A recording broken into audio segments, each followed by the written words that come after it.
Welcome everyone to the Proven Knowledge Podcast. I'm your host, Anthony Church. I'm a music producer from Northeast Ohio. I began this weekly interview series to give you different perspectives from artists, producers, engineers, and other individuals in the music industry. In each episode, we touch on not only what has helped the person succeed, but we also touch on what has shaped them into the person that they are today. I hope you're able to gain some real proven knowledge from the show, and that it helps elevate you on your own journey to success as well. Let's get into it. What's going on, guys? Welcome to episode 256 here in the Proven Knowledge Podcast. Today, I welcomed not only an artist, but a personal trainer and life coach. His name is Marlo G, another awesome individual introduced to me by Dom. As always, shout out to Dom for sending me great individuals.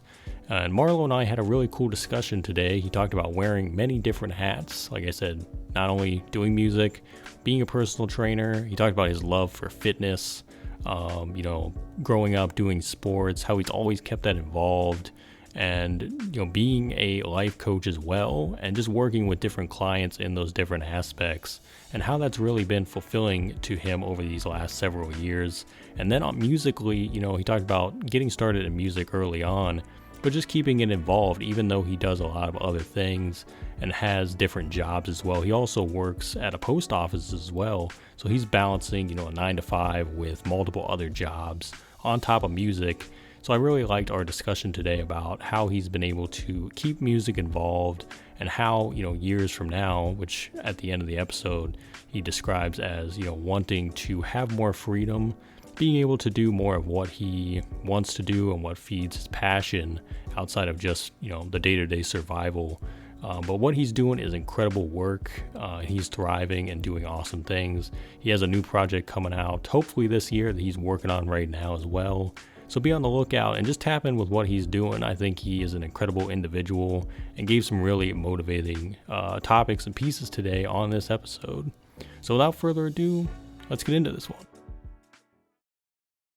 So welcome everyone to episode 256 here on the Proven Knowledge Podcast. Today we have not only an artist, but he's also a certified personal trainer and a life coach as well.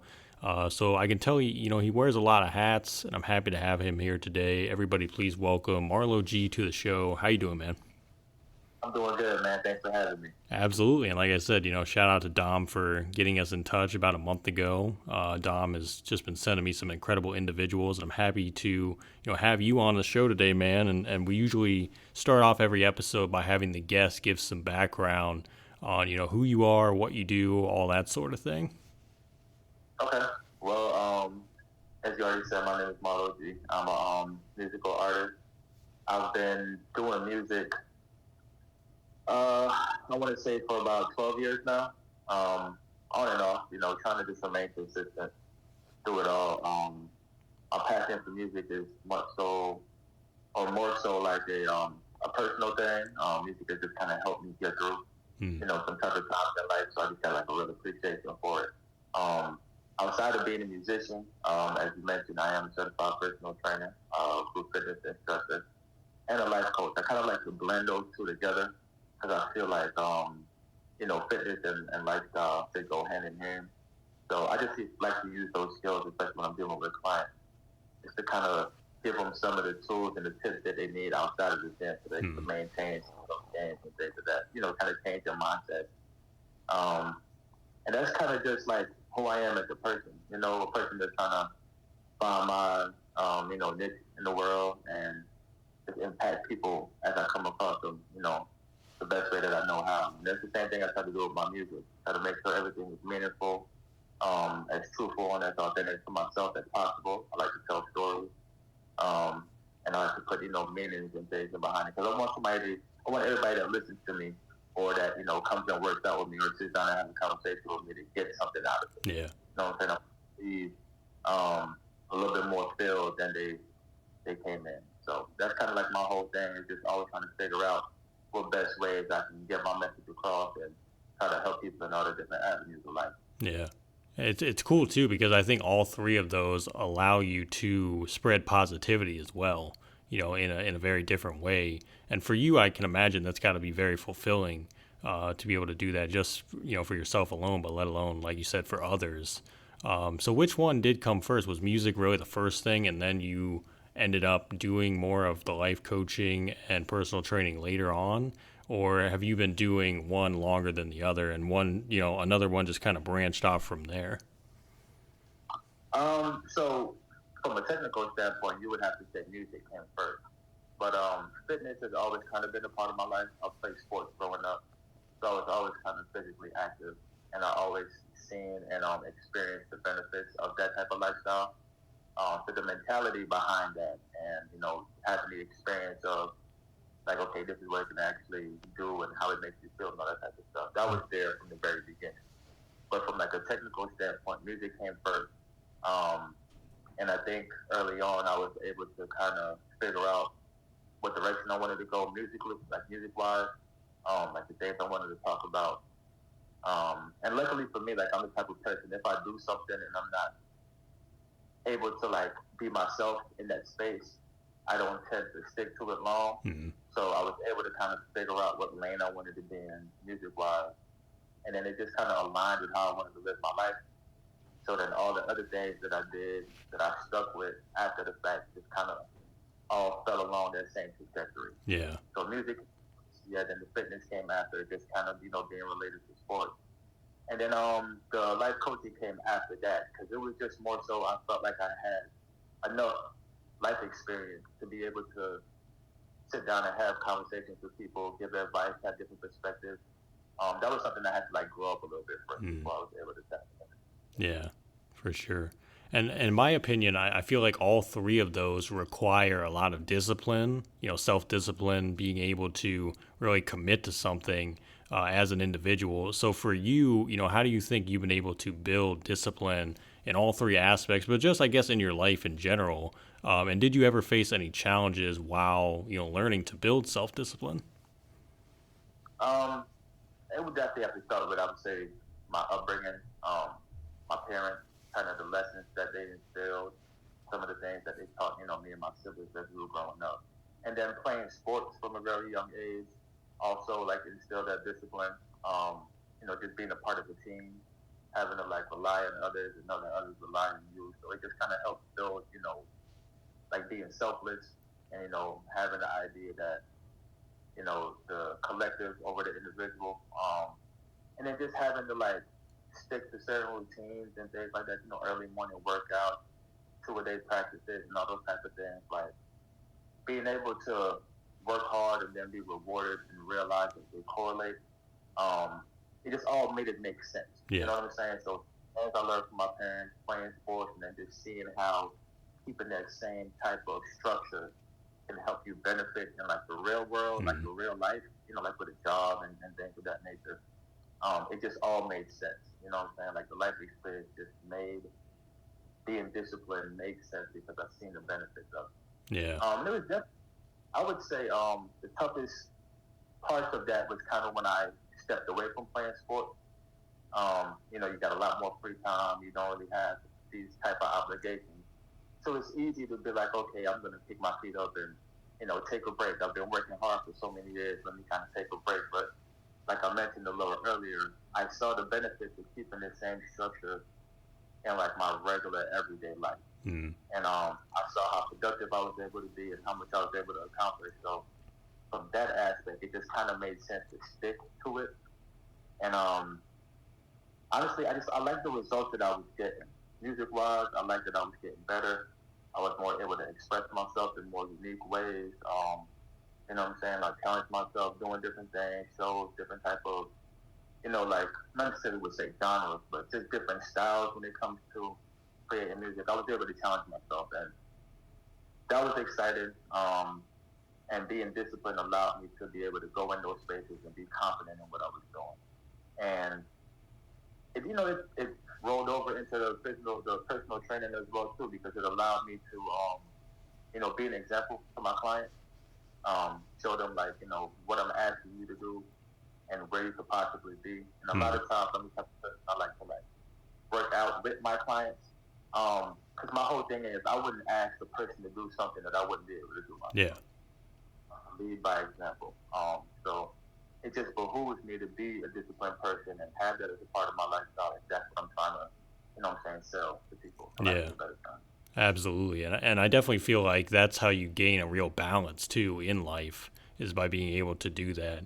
And I always think about, it's not really a quote per se, but it's kind of the agenda of being able to create discipline, which then gives you more free time. A lot of people think it's the opposite, where if you're disciplined, you have no free time, but it's actually, you flip that and you say, well, if I'm more disciplined in my lifestyle, I'll free up more time to be able to do the things I want to do as well. So that's a big thing too. And I'm curious to know for you, at least like nowadays, let's say in 2025, what does a day-to-day routine or just your daily activities look like as it stands right now? Because you are very busy, you have all these different hats you're wearing. And how have you found balance on the day-to-day in recent months? I'm gonna answer the last question first and then answer the first one. So how have I been able to find it? Honestly, it's just making it a priority. Finding the things that are important, figuring out what it is that I want to do, like on a day-to-day basis. I try to write things down, kind of keep like a calendar just so I don't forget stuff and I'm able to hold myself accountable. And then I just make it a priority, like pushing through. Sometimes you might feel a little tired or a little discouraged, but if I got something written down, then it's something that I know I really want to try to get. Average day for me, I'm up in the morning. I normally teach a 5 a.m. class.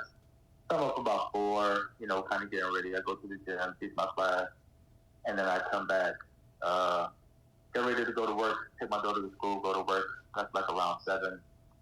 Leave the house. I work at the post office as well. Work there, get off anytime like around 4:35. I'm home, back at the gym at 5:30. Teach a couple classes, work out myself, and I'm back in the house. I would say maybe like 7:15, 7:30ish. Kind of wind down a little bit, spend some time with the family, make sure everybody's doing good, and then after that, I would say maybe like around 9. That's when I kind of have like my me time. That's when I'll sit down, listen to songs, whether it just be like music that came out or things that I'm working on, listen to beats, do a little bit of writing. This kind of all depends on how much I went through the day. I like to be realistic. It sounds great to say, I can do all those things, and I try to do them, what I'm saying, like on a basis. But it's not every day that when I get home at 7, I'm going to have the capacity to sit and listen and write music. But I like to plan for it. So if I'm able to get to the end of the day and do all that, then I feel great. I accomplished everything I want to do. But I at least allow myself the space to try to get it done. And then I just go on a day-to-day basis. So that's pretty much like in a perfect day. That's how it's laid out. That's all the things I try to get done. And I just like to be, proactive with stuff. Yeah. I feel like set things up in advance, and I could just smoothly transition from one activity to the next. So yeah, and a lot of stuff comes in with that too, because it's tiresome. You know what I'm saying? Like working a full-time job, doing all these other things, still trying to find time to, pursue your interests and things like that. But I like to make it a priority because I've always told myself I don't want to be just the job that I go to. You know what I'm saying? Like I'm a person, I have interests, I have things that I want to do, dreams, aspirations that are, completely separated from the job that pays the bills. So, if I wake up every morning and I go to that job because I know I don't have a choice, I treat the things that mean something to me like I don't have a choice. Hey there, hope you're enjoying the episode so far. I just wanted to take a quick minute out to let you know about a couple different ways that you can support the podcast. One of the ways is by clicking that support the podcast button within your streaming platform. That is if you want to be a monthly supporter of the show. You can contribute either 99 cents, $5, or $10 a month. So that's the first way, and that's the more traditional way that we've had now for the last couple years. The other method that we actually just recently introduced is from our good friends over at Ko-fi. Ko-fi is a virtual tip jar. We have set our limit to a minimum of $10, but you can go make one-time, one-off donations. So if you visit ko-fi.com/the Proven Knowledge Podcast, you'll be able to donate. And all these different forms of donation go towards getting new guests every single week, getting potential sponsors on board to do giveaways, and overall just making the show better for you guys. So if you want to do that Coffee link, it's ko-fi.com/the Proven Knowledge Podcast. Otherwise, again, look for that support the podcast button in your streaming platform if you'd like to be a monthly supporter. And I just want to say thank you guys for your contributions. And without further ado, let's get back into the episode. And I think you have to do that too. I think that's important for anyone to have, because I feel like people, they can almost get lost in only focusing on, like you said, what pays the bills. And it's like, of course, that's important. We all have to focus on that. But if you don't have any type of room for your passion, it's like, I feel like you will suffer in some type of way. You know, even if you don't know, you're gonna suffer. And I think, just like you said, even if it's just a couple minutes a day, or even if it's not every single day, as frequently as you can, be able to put that time in to focus on, you know, your energy and what you are passionate about. I think that's just such an important thing for people to have, and to even have a passion too, because you got to think about how many people, you know, they either don't search for it or they just can't find it, or it takes them a while to find it. It's like the beauty of even being able to have something that you're that passionate about is the real reward too at the end of the day. So just being able to do it as much as you can is a big thing.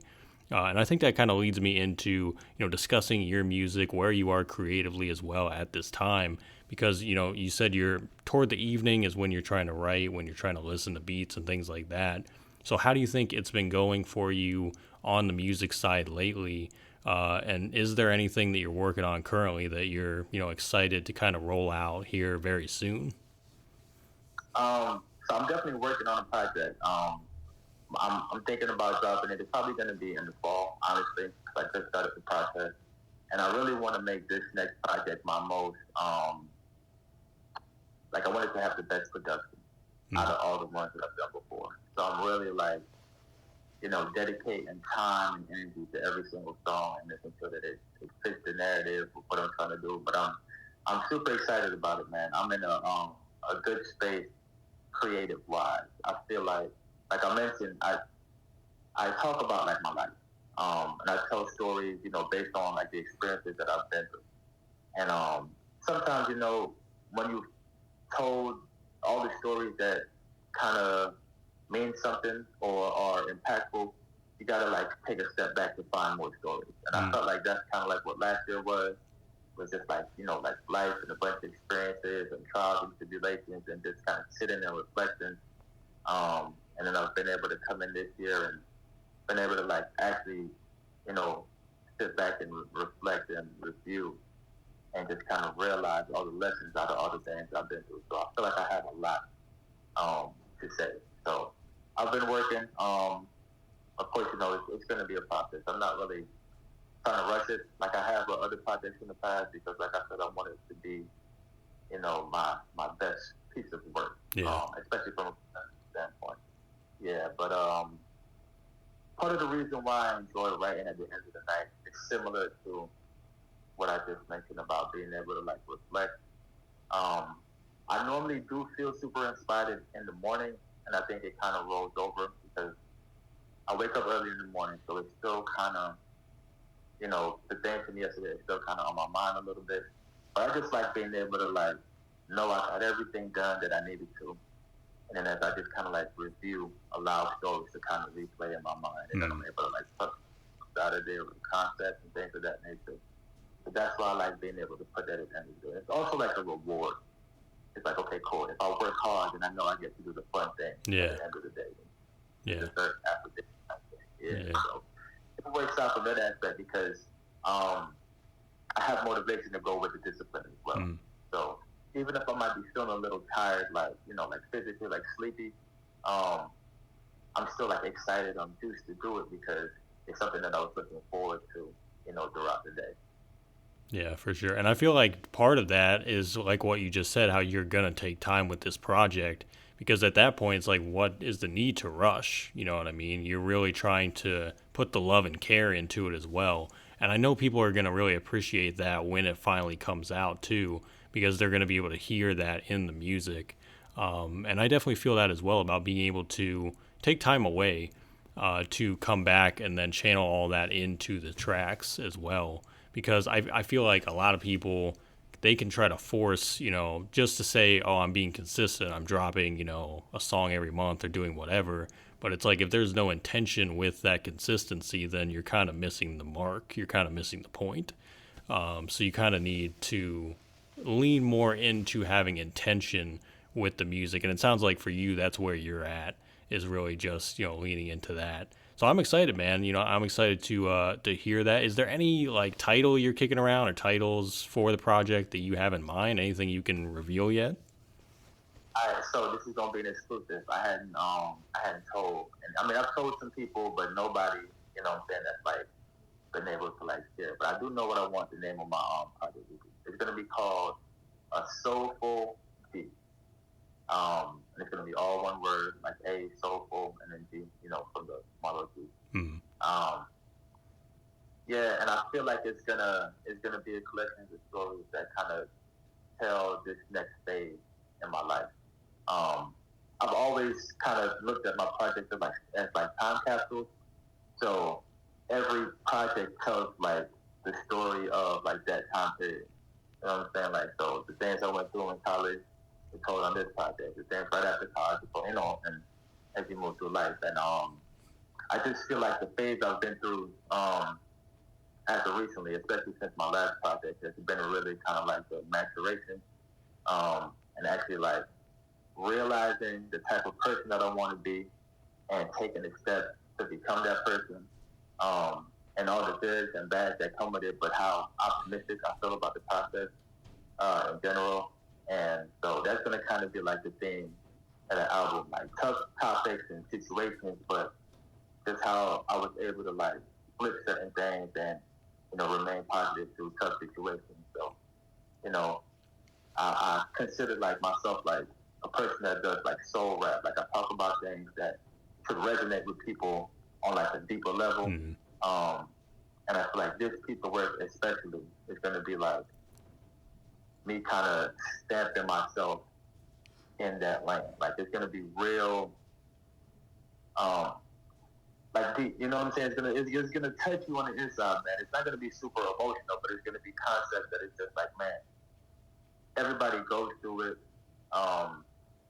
And people might look at it one way, but you can actually, like change your reality. You have that type of power type thing. So I'm really going to try to like empower people and, like open some eyes just based on, my personal experience and stuff. So I'm super excited about it. Awesome. Super duper. Yeah, man. For sure, man. Well, it definitely sounds like a very mature album as well. So I'm definitely excited because that's the type of music I'm gravitating towards, especially in recent years as well. So early congrats on it. I know it's going to be incredible. Definitely excited to hear it, man. So definitely something to look forward to. And we are down to the last few questions here. These are more life-related ones I ask on every episode. And the first one is, if you could go back 10 years ago and give yourself any piece of advice, or maybe not change anything at all, what do you think you would do? Yeah, so you're going back to 2015. Okay, let's see. Any piece of advice? Well, the first thing I would tell myself, I would be like, don't. That's always a good question. It's always a good question. I wouldn't just go back and say be consistent, because I believe being consistent is what allows me to still be able to do the things that I'm doing now. I would say, honestly, just be more confident. Be less afraid. Be less worried. Take more chances. You know what I'm saying? Like, just be more confident in what you do, and trust in what you do. You know what I'm saying? And the more that you do things, the better you get at it. So don't like shy away from certain challenges and certain experiences. Like, I do feel like I was putting a lot of pressure on myself, and I wasn't taking as many chances because I wanted to kind of play it safe, especially in like my personal life. So yeah, if I could go back 10 years, that's the advice I would give myself. Just be more confident, man. Take more chances. Yeah. Trusting in yourself too, I think. Big thing. Big thing. So I think that might actually be like the real message is actually just trusting in yourself more. Yeah. For sure. It all correlates. It all plays together. Yeah. Yep. And if we flip that then and we say 10 years from now, where do you think you envision yourself in pretty much every aspect of your life and what you're doing now? And do you envision yourself doing more even in 10 years? I want to be doing less. I was thinking that in the back of my mind. I'm like, maybe he wants to do less too. That could be a possibility.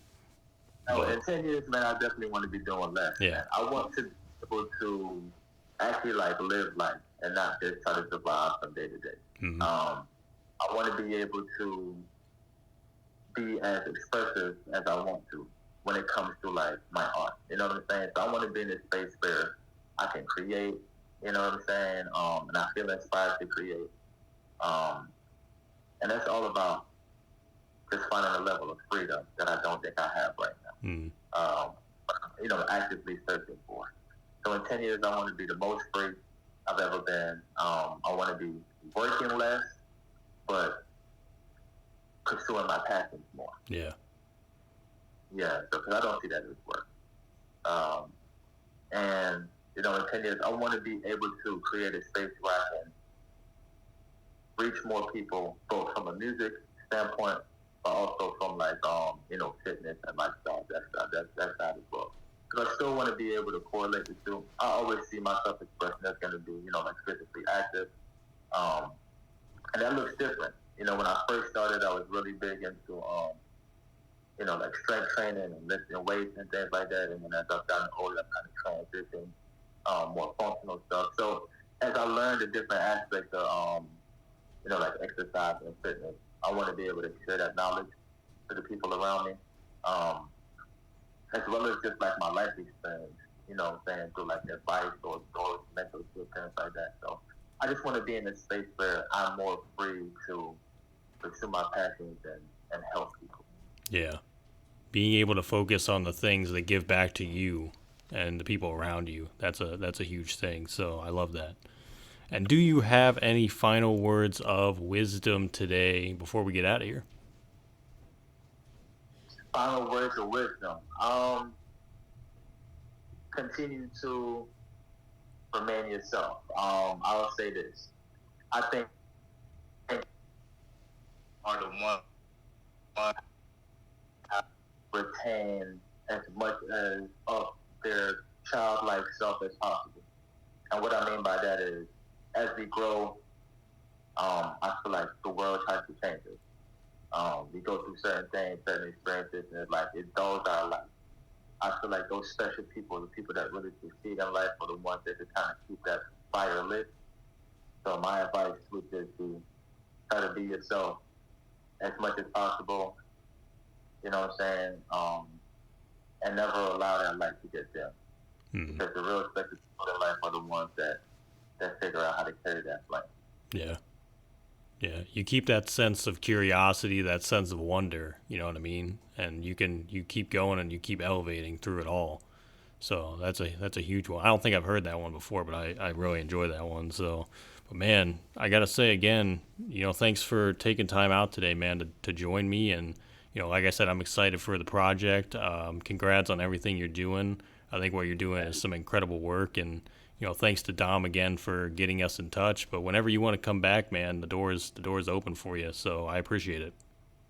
I appreciate you, man. Thank you so much. I'm definitely gonna get back on here once you drop that project so we can talk about it. Yeah. Man. Thanks, guys, for listening today. That was episode 256. We'll be back this time next week. As always, hit that support button on your podcast streaming platform if you'd like to send us any funds. And feel free to leave us that 5-star rating if you enjoyed today's episode. And as always, tune in every Tuesday night, twitch.tv/AnthonyChurch24 for more exclusive and in-depth content. But until next week, we'll see you then. Thanks again for listening.